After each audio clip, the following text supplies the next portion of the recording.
اللہ تعالیٰ فرماتا ہے اور جہنم کی آگ سے وہ شخص دور رکھا جائے گا جو اللہ سے بہت زیادہ ڈرنے والا ہے، جو دوسروں کو محض اس لیے اپنا مال دیتا ہے کہ اس کا دل بخل و حرص اور حب دنیا سے پاک ہو جائے۔ نبی صلی اللہ علیہ وسلم کو یہ فرماتے ہوئے سنائیں، لوگو جہنم کی آگ سے بچو، اگرچہ چھوارے کا ایک ٹکڑا ہی دے کر صحیح۔ حضرت ابو ہریرہ رضی اللہ تعالی عنہ کا بیان ہے کہ نبی کریم صلی اللہ علیہ وسلم نے فرمایا، قیامت کے روز جب عرش الہی کے سوائے کہیں سایہ نہ ہوگا، 7 قسم کے لوگ عرش الہی کے زیر سایہ ہوں گے۔ ان میں سے ایک وہ شخص ہوگا جو اس قدر رازداری کے ساتھ خدا کی راہ میں خرچ کرے کہ اس کے بائیں ہاتھ کو بھی معلوم نہ ہو کہ داہنا ہاتھ کیا خرچ کر رہا ہے۔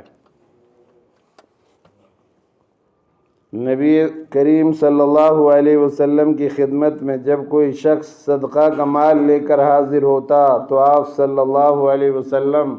انتہائی خوشی کا اظہار فرماتے اور لانے والے کے لیے رحمت کی دعا مانگتے۔ چنانچہ حضرت ابی اوفا رضی اللہ تعالی عنہ اپنا صدقہ لیے آپ کی خدمت میں حاضر ہوئے تو آپ صلی اللہ علیہ وسلم نے ان کے حق میں یہ دعا فرمائیں، اللہم صلی علی آل ابی اوفا،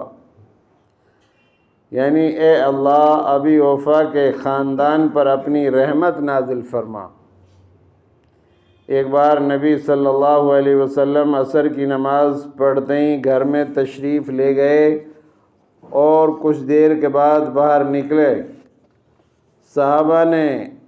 اس کا سبب پوچھا تو فرمایا، سونے کی ایک ڈلی گھر میں رہ گئی تھی، میں نے مناسب نہ سمجھا کہ رات آ جائے اور وہ گھر ہی میں رہے،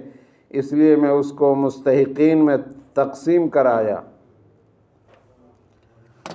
حضرت انس رضی اللہ تعالی عنہ کا بیان ہے کہ نبی صلی اللہ علیہ وسلم نے فرمایا، صدقہ اور خیرات کرنے سے خدا کا غضب ٹھنڈا ہوتا ہے اور بری موت سے آدمی محفوظ رہتا ہے، اور ظاہر ہے خدا کے غضب سے حفاظت اور خاتمہ بالخیر کے سوائے مومن کا منتہی آرزو اور کیا ہو سکتا ہے۔ بہرحال ہم لوگ جو ہے اللہ کے راستے میں خرچ کرتے رہیں اور یہی ہمارے کام آنے والا ہے۔ جو ہم خرچ کر دیں گے، کھا لیں گے، پہن لیں گے، یہی اصل ہمارا ہے، باقی تو سب وارثین کا ہے۔ کوئی آدمی یہ نہ میں سوچے کہ میرے بعد میری اولاد میرے لیے کچھ خرچ کر کے ثواب پہنچائے گی، نہیں، خود ہم اپنا جو ہے تیاری کریں اپنی آخرت کی، خود اپنے ہاتھ سے کام کریں، دوسرے کے انتظار میں نہ رہیں، پتہ نہیں آپ کے بعد کیا ہونے والا ہے۔ بہرحال اللہ تعالیٰ قرآن میں فرما رہا ہے، لن تنالوا البر حتی تنفقوا مما تحبون، تم نیکی کے کامل درجے کو ہرگز اس وقت تک نہیں پہنچ سکتے جب تک کہ تم اس مال میں سے نہ خرچ کرو جسے تم محبت کرتے ہو۔ اگر ہم نیکی کے اعلیٰ اور کامل درجے کو پہنچنا چاہتے ہیں تو جس مال سے ہم محبت کرتے ہیں، جسے جمع کر کر کے تجوری میں رکھتے ہیں، اس میں سے خرچ کریں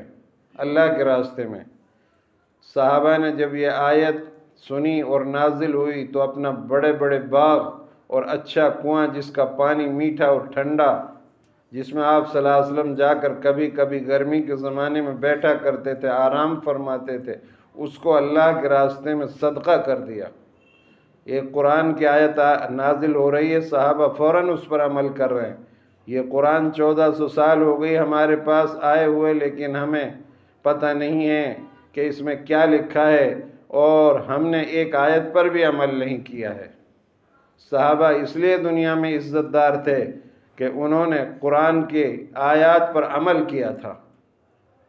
آج ہم دنیا میں جو پسپائی میں مبتلا ہیں، اس کی وجہ یہ ہے کہ قرآن کو ہم نے ترک کر دیا، اس لیے ہم دنیا کے اندر ذلت میں مبتلا ہیں۔ اللہ سے دعا ہے اللہ رب العالمین ہم سب کو عمل کی توفیق عطا فرما۔